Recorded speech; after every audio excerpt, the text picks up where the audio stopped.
Good morning. Hope everybody's okay. So, how to say no in a nice way. If you're struggling with stress, overwhelm, anxiety, any of that, or you're just finding that you're saying yes to things but you don't actually want to go through with them, it is okay to say no. That's the first point. You must remember it's okay to say no.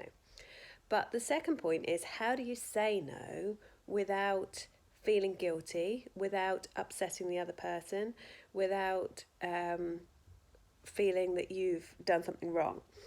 And what I would say to that is, so something that I coach on quite a lot, is really understand why you're saying no in the first place. Are you saying no because you don't want to do the thing that's being offered? Are you saying no because you don't want to be with the person that's being offered? Are you saying no because you're just tired or exhausted and it's not convenient? What is the reason that you're actually saying no? If you really listen to your heart, listen to your soul, and know the answer, then you can say no in a much nicer way, if you like. So let's say, for example, you've been invited out for lunch and you don't really want to go.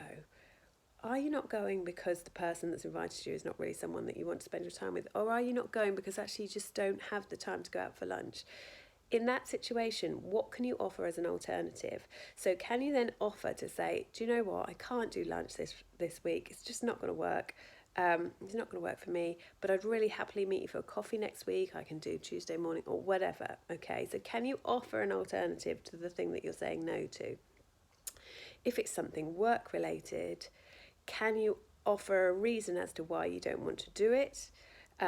If it's something that's just actually not interesting to you, can you offer an alternative of something that would be more interesting to you?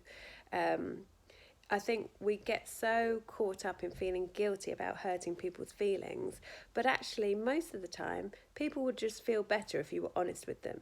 So if it's someone that you don't want to hang out with, you've got to ask yourself why you're agreeing to do it in the first place, and actually, is that being true to yourself? And if it's not being true to yourself, then it's probably causing you more anxiety or stress. If you do want to hang out with them, then you've got to ask yourself what can you change about the situation. So I think setting boundaries, I'm always going on about boundaries, but it's definitely one of the pillars of coping with anxiety. It's just figuring out how you set those boundaries and what you do moving forward to make sure that you keep them in place, if you see what I mean. Again, I started to waffle. I don't know if that makes sense, but I hope that that's helpful, and I hope that it's something that just you can think about.